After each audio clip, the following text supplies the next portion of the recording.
Y aprovecho también para recordarles que la grabación de este encuentro va a estar subida al canal de YouTube de Instituto de Estudios Judiciales. Sin más que eso de mi parte, Liliana, si te parece, estamos en condiciones de dar inicio. Perfecto. Bueno, buenas tardes y bienvenidos a todos. En mi carácter de presidente del Instituto de Estudios Judiciales del Consejo Departamental Morón, les vuelvo a dar la bienvenida y tengo el honor de presentar al profesor Leonardo Alfredo Lumer. El doctor es abogado recibido en la Universidad de Buenos Aires con diploma de honor y especialista en Derecho Procesal Profundizado.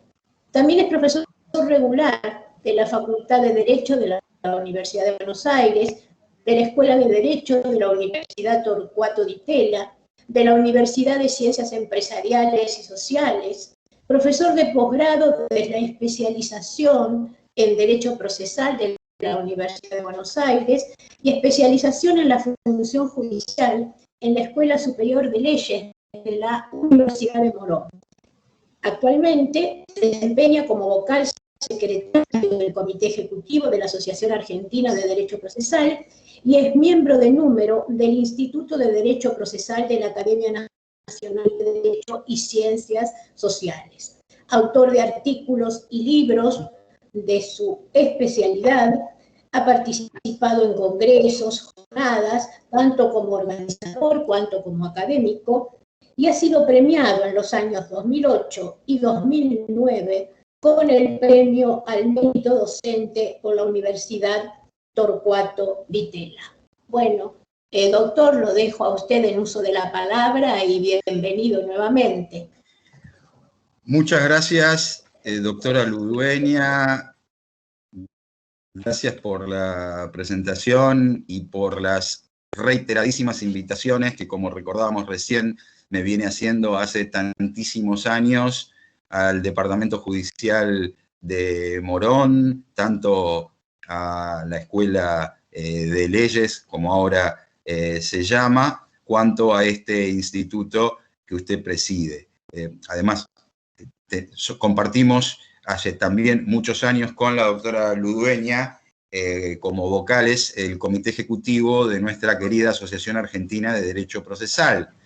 Dedico un momento a contarles que esta actividad se inserta en el marco de una jornada preparatoria para nuestro próximo Congreso Nacional de Derecho Procesal, el número 31, que lamentablemente no podemos hacer en septiembre de este año, porque nuestra decisión como organizadores, junto con la Suprema Corte de Justicia de la provincia de Mendoza, que es coorganizadora, es que este encuentro sea presencial. Por eso lo postergamos para el 1, 2 y 3 de septiembre de 2022. Pueden consultar nuestra página web y allí van a encontrar más información, van a encontrar detallados los temas, van a encontrar el detalle de quiénes van a ser los ponentes generales, la bibliografía propuesta para escribir las ponencias y demás. Es el encuentro que hacemos cada 2 años, lamentablemente esta vez van a pasar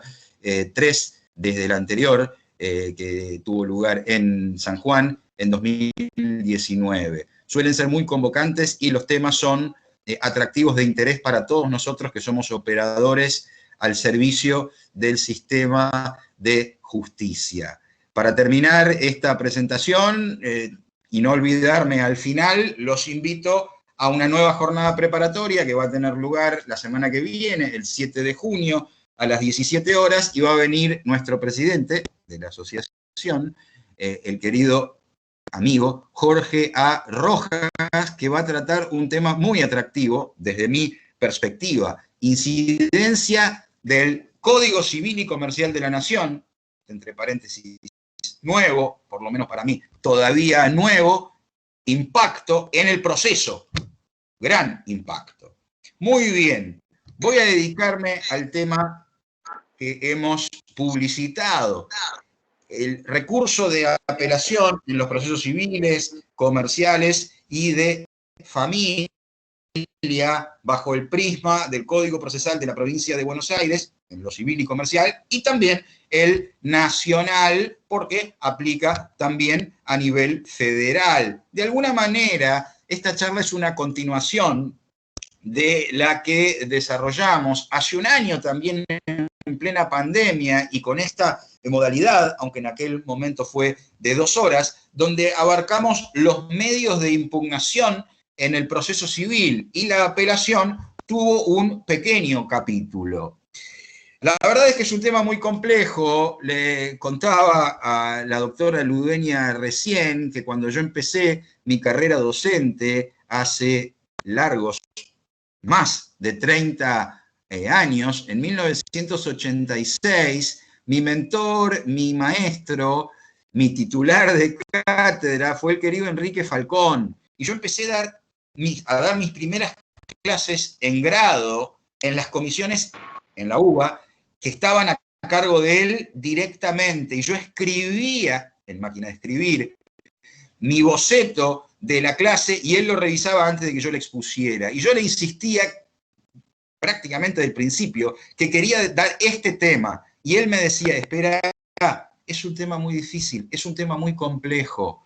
Ya lo vas a dar, pero eso va a ocurrir más adelante. Tenés que empezar con temas más simples.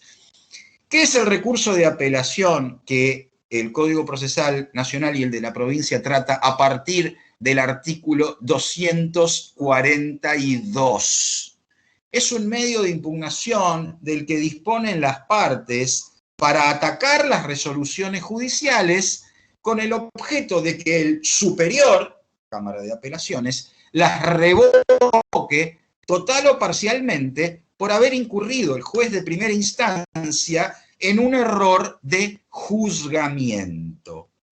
De esta pantalla quiero rescatar con ustedes, con un fin eminentemente didáctico, lo que yo llamo 4 pasos o momentos de los medios de impugnación en general para que los apliquemos al estudio del recurso de apelación en particular. Por supuesto que este tema lo van a encontrar tratado en los autores que estudian estos temas, pero no lo van a encontrar presentado de esta manera. Identifico 4 grandes actividades. La primera se llama interposición y consiste en la mera manifestación de la voluntad de impugnar, regulado en el artículo 244, 245 de los códigos procesales. En algunos artículos hay alguna diferencia que voy a puntualizar entre el ordenamiento provincial y el ordenamiento nacional. Pero en este punto, la interposición del recurso de apelación tiene un tratamiento similar en ambos ordenamientos. ¿Por qué? Porque como regla debe realizarse por escrito, salvo alguna excepción, por ejemplo, en el marco de una audiencia. Como regla, el plazo para la interposición en general es de 5 días. Recuerden ustedes que en el ordenamiento procesal nacional no tenemos proceso sumario, así que hablamos del ordinario y hablamos del sumarísimo, y en el ordenamiento de la provincia, como ustedes saben bien, tenemos las 3 especies del género de los procesos de conocimiento. Pero en el ordinario y en el sumario, a nivel provincial, el plazo es el mismo, el plazo es de 5 días, solamente para decir, como la mayoría de ustedes tiene muy claro, en el contenido del escrito, que vengo a interponer el recurso de apelación contra, por ejemplo, la sentencia definitiva dictada en autos por haber incurrido el juez de primera instancia en un, por causarme la sentencia gravamen irreparable. ¿Me están escuchando bien, no, Fernando? Porque estoy absolutamente embalado y no los estoy viendo al ver las diapositivas. Perfecto, perfecto. Entonces, sigo adelante. Esa es la interposición. Como regla, la interposición se desarrolla ante el mismo órgano, en el caso de la apelación, ante el mismo órgano que dictó la decisión objeto de cuestionamiento, esto es el juzgado de primera instancia, y no lleva la fundamentación. ¿Hay alguna excepción a esta regla? Vamos a marcar 2 casos particulares. Uno, en el campo de lo que nosotros llamamos remedio de reposición o revocatoria. Para la mayoría de la doctrina será el recurso 238 a 241 de los códigos procesales. Ustedes saben que vamos a plantear normalmente la interposición de la reposición, la fundamentación de la reposición, y para evitar que si la decisión sobre la reposición resulta desfavorable, esa decisión, que para nosotros es una sentencia interlocutoria, adquiera firmeza, el código dice causa o cause ejecutoria, tenemos la posibilidad, en función del principio de eventualidad, de plantear ¿qué? De plantear el recurso de apelación en subsidio. Perfecto. Así que si el juez de primera instancia me denegase la reposición, habrá de pronunciarse sobre la admisibilidad del recurso de apelación deducido en subsidio. Si se cumplen los requisitos para su otorgamiento, entonces me va a conceder la apelación en subsidio. ¿Y los fundamentos? Los fundamentos en estos dos ordenamientos que analizo, a nivel nacional y a nivel de la provincia de Buenos Aires, los fundamentos del recurso o remedio de reposición con apelación en subsidio son válidos, los de la reposición, para la apelación. No hay posibilidad de presentar otros fundamentos más adelante. Esto es, en la oportunidad de plantear la reposición y la apelación en subsidio, ya tengo que exponer los fundamentos. Por eso esta es una excepción a la regla. Y hay un problema aquí que solamente tengo la oportunidad hoy de dejar señalado y que merece una profundización en el estudio. Los fundamentos de la apelación en subsidio los expuse, los expresé cuando cuestioné la providencia simple que objeté vía reposición. Y luego, cuando el juez decidió rechazar mi reposición, es posible que haya incorporado nueva fundamentación al rechazarla. Y esa argumentación, esa motivación de la decisión de la sentencia interlocutoria, no tengo la oportunidad de rebatirla, porque no tengo una nueva oportunidad concedida por el Código Procesal para argumentar, para fundar mi crítica. Es un problema de nuestros códigos procesales. Y la segunda particularidad, el segundo caso especial que les quiero mencionar, que a nivel nacional surge del artículo 244 del Código Procesal, en cambio, y aquí se separan los dos códigos, y también surge de la ley, de la nueva ley que se ocupa de los honorarios profesionales, la ley 27.423 a nivel nacional y federal. En cambio, en la provincia de Buenos Aires, el 244 no trata este problema, pero sí lo trata la, también permítanme, nueva ley de honorarios provincial, la 14.967. Estoy hablando de del recurso de apelación en materia de honorarios. En ambos regímenes, la interposición es imprescindible. Que vengo a interponer, digo, es imprescindible si tengo interés en cuestionar la regulación, que vengo a interponer el recurso de apelación contra la resolución de Fojas 150 que regula, por ejemplo, mis honorarios profesionales por considerarlos reducidos en mi actuación por derecho propio. Esa es la interposición. Y la fundamentación, que normalmente en un recurso de apelación resulta imprescindible para evitar la declaración de deserción, en el caso de los honorarios, resulta optativa. Quedará habilitada la limitada competencia de la Cámara de Apelaciones, competencia recursiva, competencia que está enmarcada estrictamente en los términos, está delimitada en los términos de la fundamentación del recurso, pero en materia de honorarios es optativa. bastaría con que yo hubiera interpuesto el recurso y señalado si apelo por altos o apelo por bajos para que la Cámara tenga que tratar el asunto. Así que es una excepción a la regla de que la fundamentación es imprescindible y entonces también señalo una característica más. Pero si mi decisión como apelante fuera fundar, lo tengo que hacer en el mismo momento en que interpongo. Igual que en la reposición, era interposición más fundamentación, en la apelación de honorarios, si quiero fundar, es ahora. No tengo la oportunidad de hacerlo en otro momento. No es como en el recurso de apelación libremente concedido o en el recurso de apelación concedido en relación, que veremos en unos momentos. Y otro detalle, y este está de alguna manera estrictamente tratado, no en el Código Procesal Civil y Comercial de la Nación, ni en la 27.423, pero sí en la 14.967. Se dice allí que de los fundamentos expuestos por el apelante no habrá sustanciación con el apelado. No se le va a correr traslado a la parte contraria.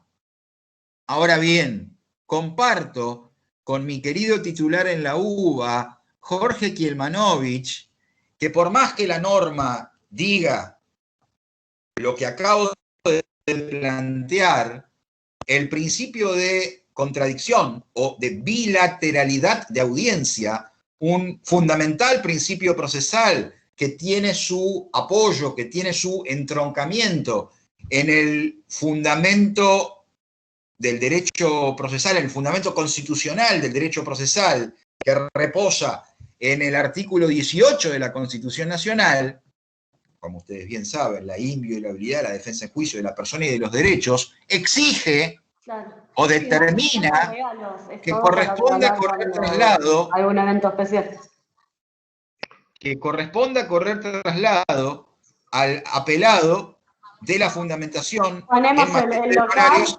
expuesta por el apelante o recurrente. Alguno de ustedes habilitó el micrófono, pero ya parece haberlo cerrado. A mí me gusta dialogar, intercambiar con los colegas en los cursos de posgrado, pero el tiempo que tenemos asignado para esta exposición no me lo permite.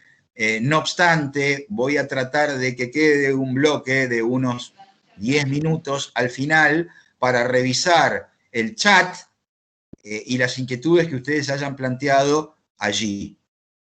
Ese es mi plan, pero tengo muchos temas para compartir con ustedes. De ninguna manera voy a poder presentar las 63 diapositivas que preparé para esta charla, pero sí quiero no dejar de presentarles algunos temas. De modo tal que entonces vuelvo a la regla general: interposición, fundamentación. Esto es, en las palabras que repite la jurisprudencia. ¿De qué se trata? La actividad del apelante cuando va a fundar un recurso de apelación, de la crítica concreta y razonada de las partes del fallo que se consideran equivocadas. No basta con remitirse a presentaciones anteriores. No se trata de copiar y pegar, por ejemplo, el alegato. Haber presentado el alegato, aunque en la provincia de Buenos Aires lo tienen solamente para el proceso de conocimiento ordinario, pero a nivel nacional, como no tenemos más sumario, la mayoría de los procesos tramitan como ordinarios y así sí podemos alegar. Entonces, hoy en día tenemos una gimnasia de alguna manera mayor, más allá de alguna posibilidad de alegar que tenemos hoy con la aplicación del plan de oralidad en la provincia de Buenos Aires, aunque es un alegato, si se quiere, distinto. Cuando me permiten realizarlo en forma oral, me obligan a un poder de síntesis que no necesariamente voy a ejercer en el alegato escrito del proceso de conocimiento ordinario a nivel nacional. Pero un buen alegato es muy importante, es útil para la fundamentación de un recurso de apelación, digo, el recurso libre. aquel que deduzco y me conceden contra la sentencia definitiva. Pero de ninguna manera me sirve copiar y pegarlo en la expresión de agravios, porque en la expresión de agravios yo tengo que apuntar al ataque de los razonamientos, de la fijación de los hechos efectuada por el juez de primera instancia, de la valoración de la prueba a la luz de las reglas de la sana crítica efectuada por el juez de primera instancia y de la subsunción jurídica o aplicación de la ley efectuada por el juez de primera instancia. En ese marco, yo tengo que detectar y señalar los errores de juzgamiento o injudicando del juez de primera instancia. Porque si se tratara de errores de procedimiento o improcedendo, entonces de lo que se trataría sería de un recurso de nulidad, no de un recurso de apelación. Y ustedes me dirán, bueno, pero el procedimiento del recurso de nulidad, ver 253 del Código Procesal, es el mismo que el recurso de apelación. Sí, pero precisamente la diferenciación la tenemos que hacer en la fundamentación. Si el vicio reposa en una decisión judicial y es un vicio de procedimiento, brutalmente, la sentencia definitiva no tiene considerandos, entonces el medio de impugnación admisible es un recurso de nulidad, porque se han alterado las reglas que gobiernan la defensa en juicio. Otra vez se ha alterado el principio de bilateralidad, y ello podrá conducir a la declaración de que la sentencia es nula, pero la vía idónea es el recurso de nulidad. En cambio, si lo que yo critico, como dije recién, es que el juez de primera instancia cometió un error injudicando, lo haré a través de la fundamentación vía un recurso de apelación. Para evitar, por falta de fundamentación o por deficiente fundamentación, la declaración de deserción de ese recurso. Quedó claro que la interposición le realizo en primera instancia. Y la fundamentación, les digo ahora, depende. Depende si es un recurso de apelación libremente concedido, puesto que en ese caso la fundamentación, ¿cómo se llama? Expresión de agravios. ¿Y ante quién se presenta? Ante la Cámara de Apelaciones. ¿Cuándo? Lo repasaremos en unos momentos. En cambio, si se tratara de un recurso de apelación concedido en relación, salvo alguna hipótesis excepcional, la fundamentación, ¿dónde se presenta? En primera instancia. ¿Ante quién? Entonces, ante el juez de primera instancia. ¿Cuándo? Lo vamos a repasar en un rato. Pero no es en segunda instancia. ¿Y qué es la sustanciación? En este contexto, la voz sustanciación implica la aplicación del principio de contradicción en materia recursiva. ¿Qué tarea hace el recurrente? Que en recurso de apelación lo vamos a llamar apelante. Ataca la resolución judicial de primera instancia. Y lo vemos desarrollado en la fundamentación, ese ataque. Y si sigo con los términos bélicos, se le va a dar traslado al recurrido, esto es el apelado. ¿Y qué va a hacer el apelado? Va a defender la resolución de primera instancia, va a criticar al apelante y va a defender lo decidido, lo razonado y decidido por el juez de primera instancia. ¿Y dónde tiene lugar la sustanciación? Depende. Si el recurso de apelación es libremente concedido ante la Cámara de Apelaciones, si el recurso de apelación es concedido en relación, tendrá lugar en primera instancia. Así que allí tenemos una importante distinción en orden a las fases o momentos del desarrollo del procedimiento del recurso de apelación según la forma de concesión. Ahora bien, en el recurso en relación llegamos hasta la sustanciación y ahora hace falta la decisión. ¿Y a cargo de quién está la decisión? Se trata de un recurso de apelación. La decisión consiste en pronunciarse sobre la fundabilidad del recurso. Y, por definición, estará a cargo de la Cámara de Apelaciones. Así que si el recurso de apelación se concedió en relación, necesariamente después de la sustanciación, habrá que remitir el expediente a la Cámara de Apelaciones. En cambio, si el recurso fue libremente concedido, ya está en la Cámara de Apelaciones y luego de la sustanciación tendrá lugar la decisión también a cargo, obviamente, de la Cámara. Simplemente les presenté este punto para recordarles que para nosotros la revocatoria y la aclaratoria, como la decisión está a cargo del mismo juez o tribunal que dictó la resolución objeto del medio de impugnación, la aclaratoria y la reposición para nosotros son remedios. En cambio, son recursos aquellos en los que no coincide el órgano jurisdiccional que dictó la resolución, el ejemplo que vengo desarrollando, el juez de primera instancia dictó la sentencia definitiva, con aquel que va a decidir sobre la fundabilidad del recurso de apelación, la Cámara de Apelaciones.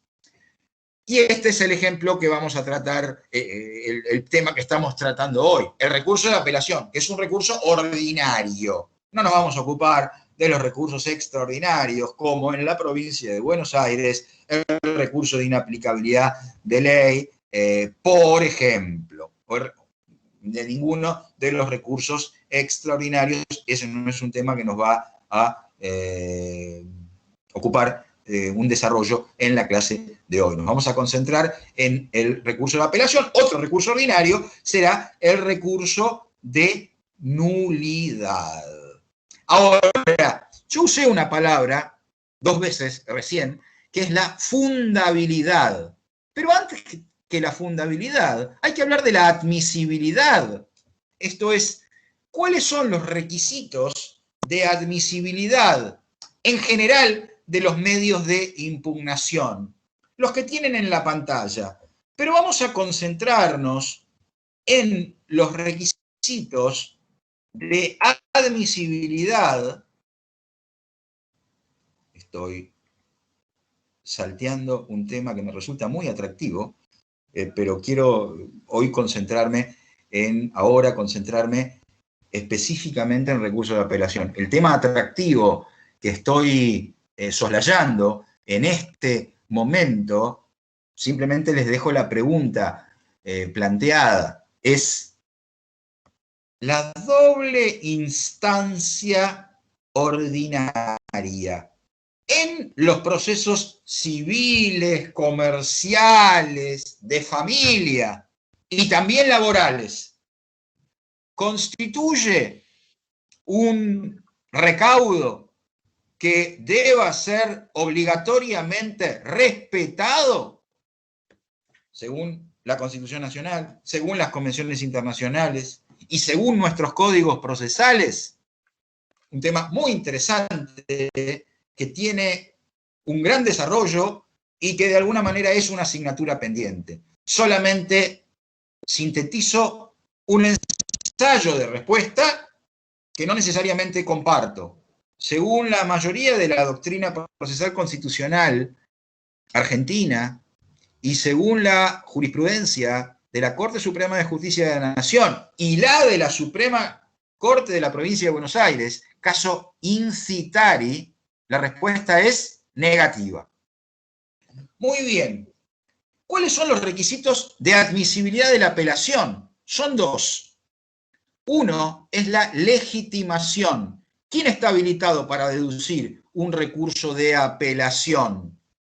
Primero, las partes del proceso.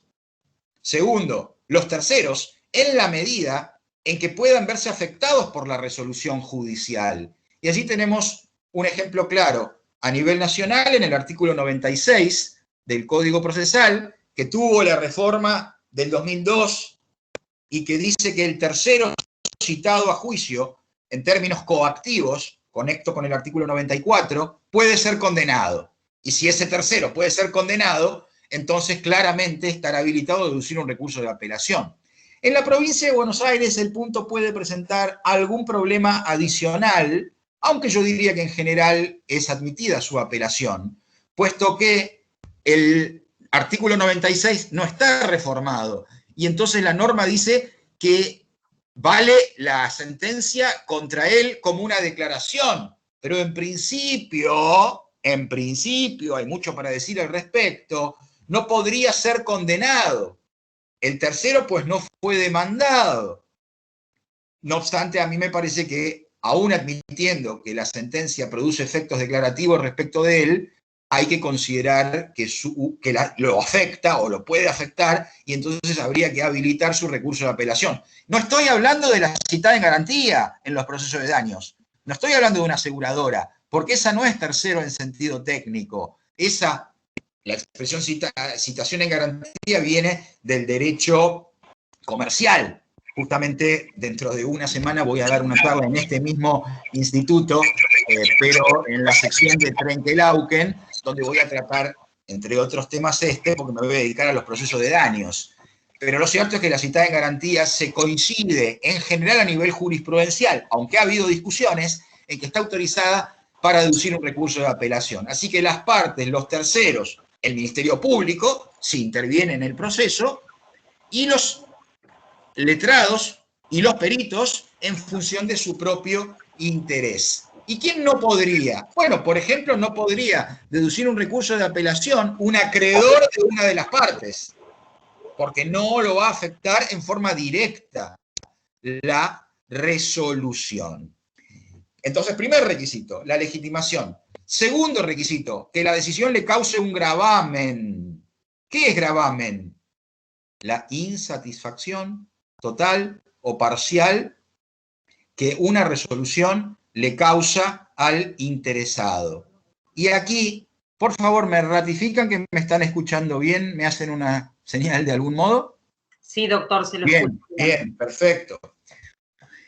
El gravamen irreparable, o el gravamen en este punto, ¿de qué se trata? De lo que normalmente se conoce como agravio. Uso la explicación del gran procesalista uruguayo Eduardo J. Couture. Es la insatisfacción total o parcial respecto de alguna de las pretensiones articuladas en la etapa introductiva. La hipótesis fáctica: el actor inicia la demanda solicitando la declaración de responsabilidad del demandado en el accidente de tránsito y por ende pide que se lo condene a pagar la suma de 3 millones de pesos. Viene el demandado en la etapa introductiva y pide que se dicte una sentencia declarativa de certeza negativa, pues ha habido un hecho de la víctima que sirve para excusar su responsabilidad objetiva y por ende pide el rechazo de la demanda.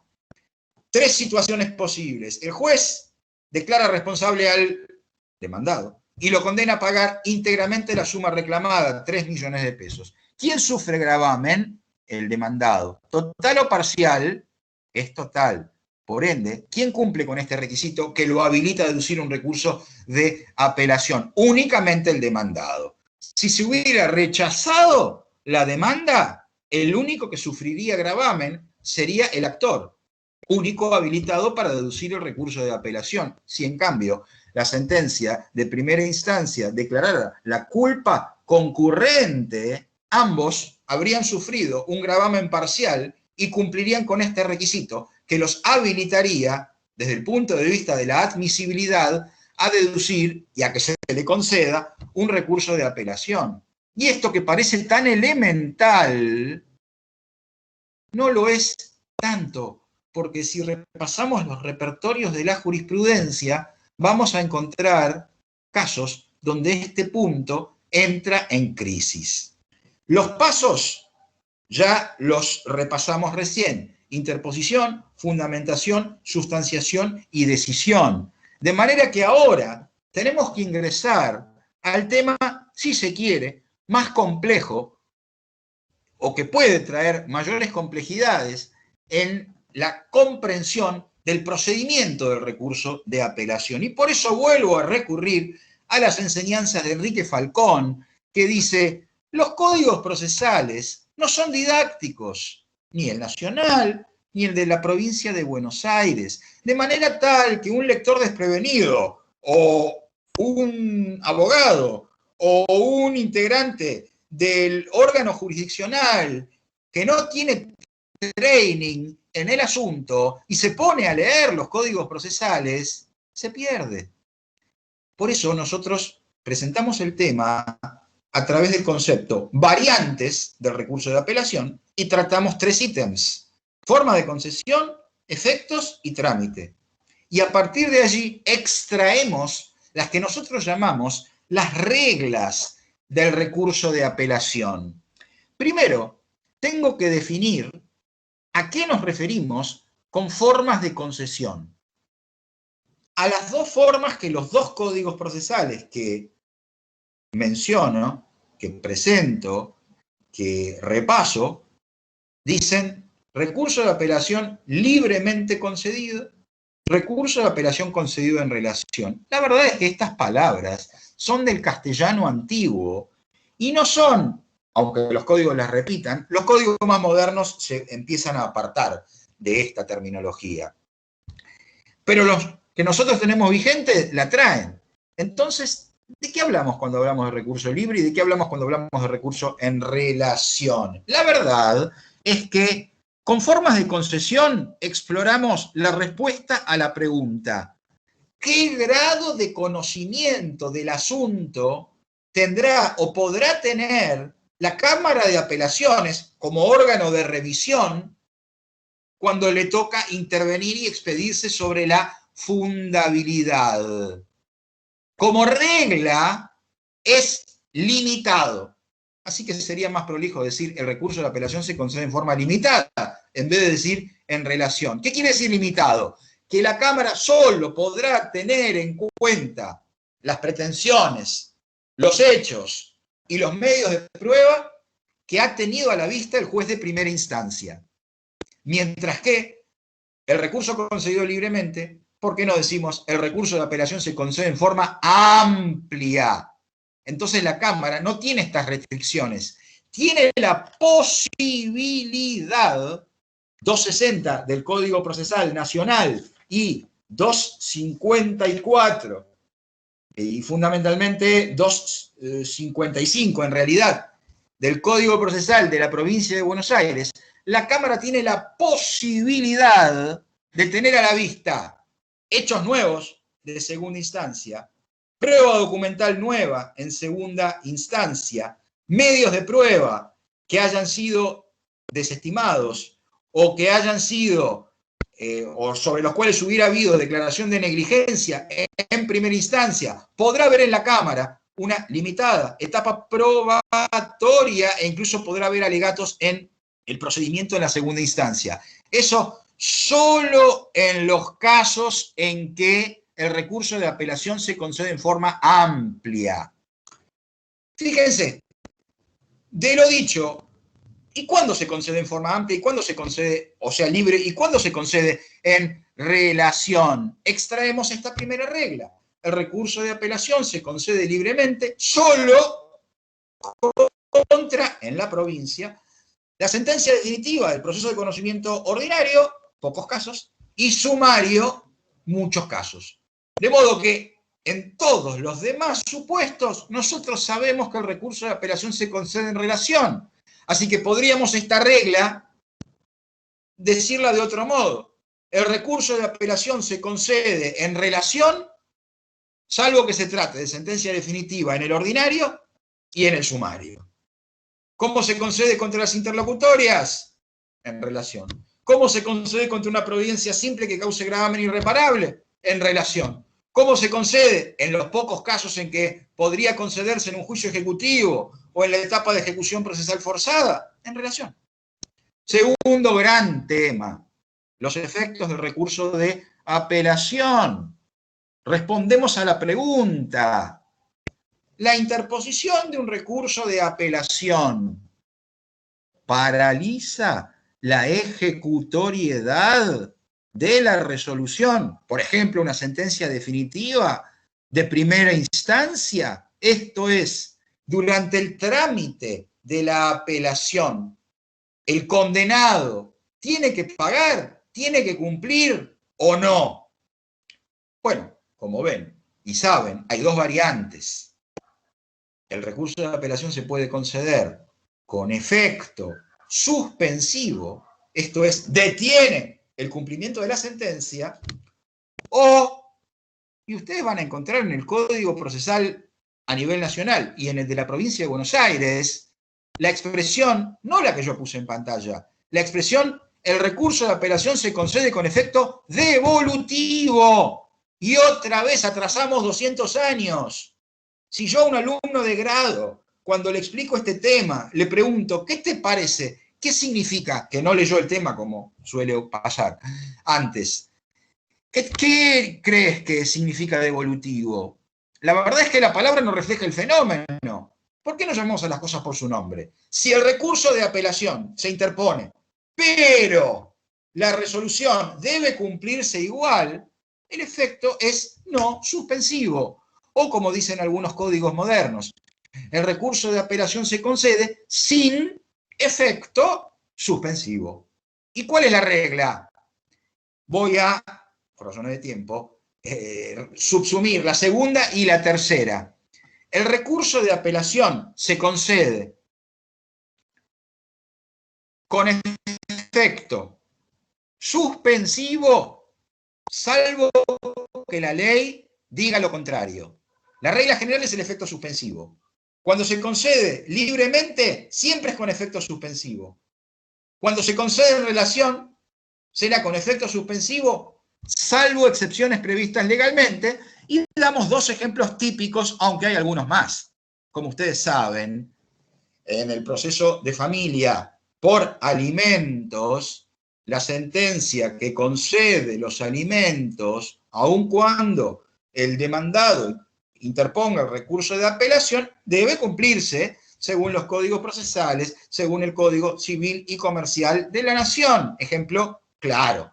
También aquella resolución que para nosotros es sentencia interlocutoria, para algunos puede ser providencia simple, que concede una medida cautelar, artículo 198, si es apelada, se debe cumplir sin perjuicio del trámite de la apelación. Se concede entonces con efecto no suspensivo. Y ya que estoy mencionando este ejemplo, advierto que a nivel nacional el artículo 198 permite que contra la resolución que concede una medida cautelar se deduzca el remedio de reposición con apelación en subsidio o el recurso de apelación en forma directa. Esta previsión no está en el Código Procesal de la Provincia de Buenos Aires, en el que tenemos previsto el recurso de apelación. Pero en ambos casos, la apelación se va a conceder con efecto no suspensivo. Y me propongo, alrededor de 18:20, analizar preguntas que ustedes hayan planteado, ya que nuestro límite es 18:30. Por lo tanto, voy a la tercera variante. La primera fue la forma de concesión. La segunda fue el efecto. Y ahora voy a hablar del trámite. Y acá quiero criticar a los códigos procesales, a su terminología, y a la mayoría de los autores, muchos de los cuales los contemporáneos son amigos o han sido mis profesores. Para mí, si tengo que recomendar bibliografía argentina específica para aquel que quiera profundizar el tema que me toca tratar hoy, es un libro de cabecera, y además estoy en la provincia de Buenos Aires, virtualmente, Técnica de los Recursos Ordinarios de Juan Carlos Hitters.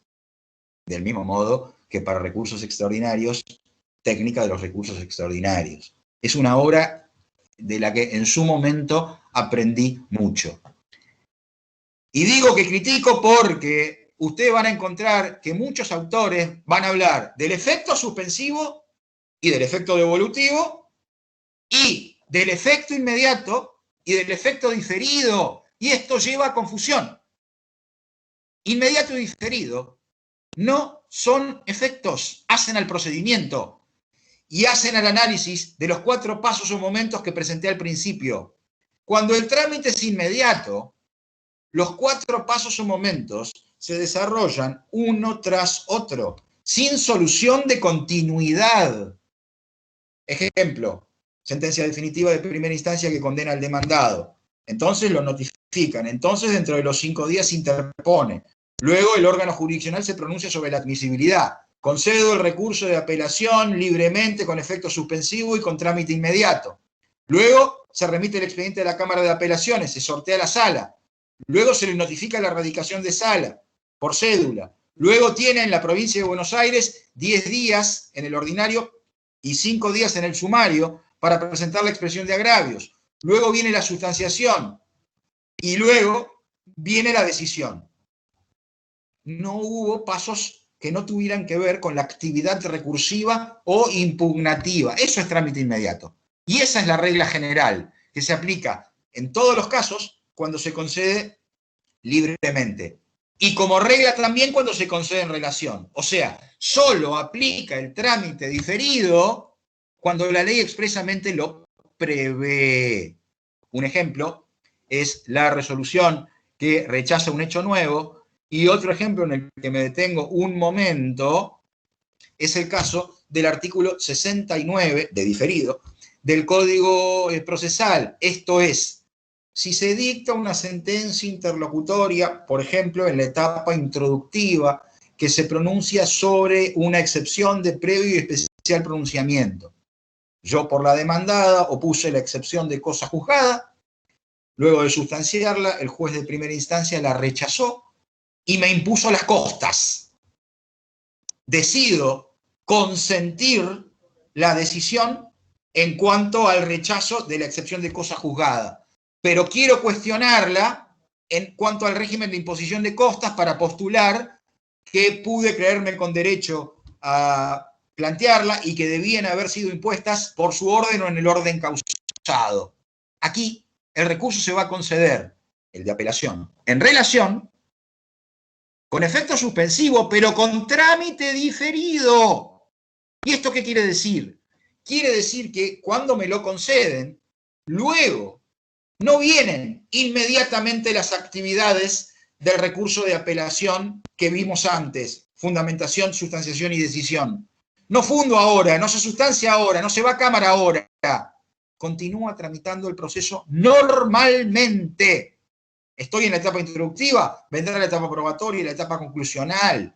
Y si yo fui derrotado e interpongo el recurso de apelación contra la definitiva y abro las puertas de la Cámara y llego al 254 en la provincia de Buenos Aires, al 260 a nivel nacional, voy al inciso primero. Y recién cuando el expediente está en Cámara, con motivo de la segunda apelación, podré fundar aquel recurso que allá lejos y hace tiempo me concedieron con trámite diferido. Tendré 2 recursos en juego. Y ahora voy a fundar, y ahora se va a sustanciar, y se va a decidir aquella apelación que deduje respecto de las costas.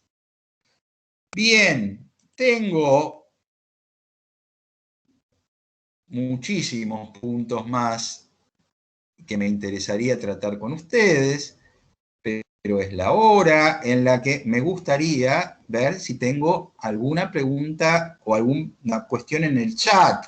Por ejemplo, me dicen aquí, también las medidas autosatisfactivas de la ley de violencia familiar se conceden al efecto no suspensivo. Bien, la verdad es que es muy atractivo que vos uses la expresión medidas autosatisfactivas, porque nosotros pensamos, queriéndolo o apreciándolo mucho, al querido Jorge Peirano, que ha sido también mi presidente en la Asociación Argentina de Derecho Procesal hace unos cuantos años, entre 2009 y 2011, que es una expresión que tiene mucho rating, pero que la verdad, en muchos casos, se trata de, como dice Rojas, una variante, y dice Palacio en realidad, antes que Jorge,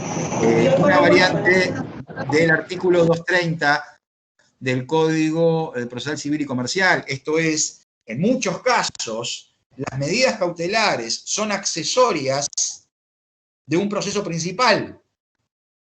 Y entonces, si hay un proceso principal, la medida cautelar no es una medida autosatisfactiva.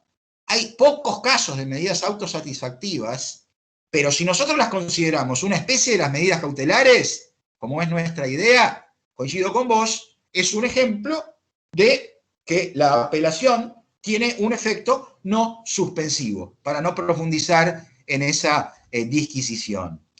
En el caso de la apelación de costas, en una sentencia de alimentos, bueno, ahí abrís otro campo para la discusión. La sentencia de alimentos se dicta en el marco de un proceso especial.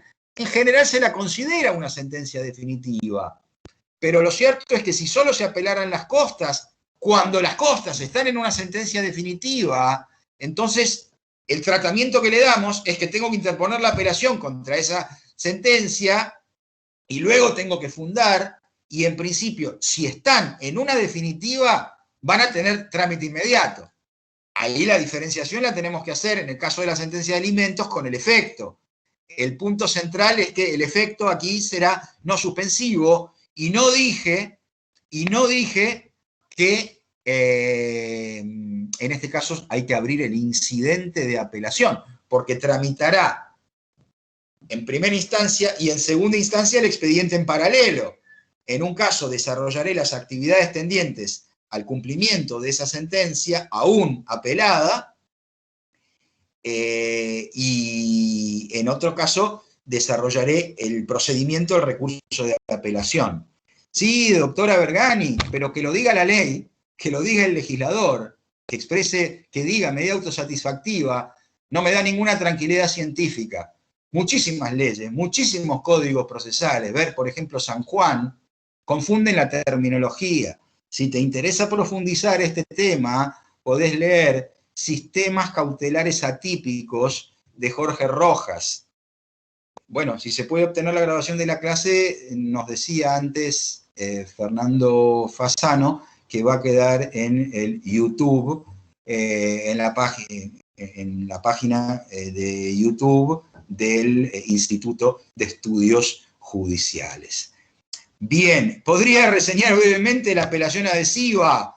Tengo 4 minutos y voy entonces a presentarles, sin abrir un archivo para no perder tiempo, 2 conceptos. Y acá la terminología que uso es la que me parece más apropiada, no la que usan los códigos procesales y muchos autores. Me baso en jitters. ¿Qué es apelación adhesiva? Es la interesantísima problemática del caso del litis consorcio. Pensemos especialmente en el litis consorcio pasivo. Se condena a pagar una indemnización de daños al conductor del vehículo y al propietario del vehículo. Y entonces, por ejemplo, propietario del vehículo, consciente. ¿Se está cortando? ¿No me están escuchando bien? ¿O querés decir que es corta? ¿Es corta o se corta? Pero sí se escucha, se escucha. ¿Se escucha? No, Sigo escuchamos adelante. bien. Perfecto, sigo adelante. Entonces, digo, el conductor del vehículo interpone el recurso de apelación. El propietario del vehículo, son 2 codemandados, son 2 litis consortes pasivos. El propietario del vehículo consiente la resolución. Gracias al recurso de apelación de un litis consorte, la Cámara declara la responsabilidad o culpa de la víctima, del actor, y rechaza la demanda. La gran problemática que se nos plantea es que un litis consorte, el propietario, consintió la sentencia. Y entonces nos preguntamos, ¿cuáles son los efectos? Esto es la apelación adhesiva. ¿Cuáles son los efectos de la apelación de un litis consorte, que en este caso es facultativo, respecto del otro? El que consintió ¿Se va a beneficiar con los efectos de la apelación que planteó el otro? La regla es que en el litisconsorcio facultativo, lo actuado por uno no beneficia ni perjudica al otro. Si aplicamos esta regla, tengo 2 sentencias que pasaron en autoridad de cosa juzgada. Para el que no apeló, la condenatoria de primera. Para el que apeló, la que lo libera de responsabilidad de segunda. Entonces la gran pregunta, sobre la que no se pone de acuerdo la jurisprudencia de la Corte Suprema Nacional, la de la provincia de Buenos Aires y los autores, es, en este ejemplo, ¿podremos ejecutar por la actora la sentencia que condenó al propietario que no apeló cuando la de la Cámara liberó de responsabilidad? Es un tema para estudiar, para profundizar, para argumentar, para fundar. Sobre esto versa la temática de la apelación adhesiva relacionada con el principio de personalidad en materia de apelación. Y termino. Hay que distinguir si se trata de un litisconsorcio facultativo, si se trata de obligaciones solidarias o insolidum. ¿Qué pasa cuando apela la citada en garantía pero no apela el asegurado? Y si es un litisconsorcio necesario. Solo pude decir sobre este punto los títulos. Me gusta, por respeto a ustedes, cumplir los horarios. Son las 18:30, así que solo me queda agradecerles vuestra presencia, vuestra atención, volver a agradecer a la querida Liliana Ludueña, también a la doctora Natalia Maglieri, que siempre me auxilia para estas charlas, y decirles muchas gracias y buenas tardes.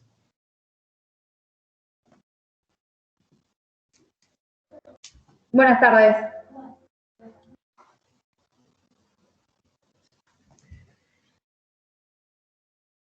Gracias por todo, doctor. Muy buenas tardes. Gracias a ustedes, que les vaya bien.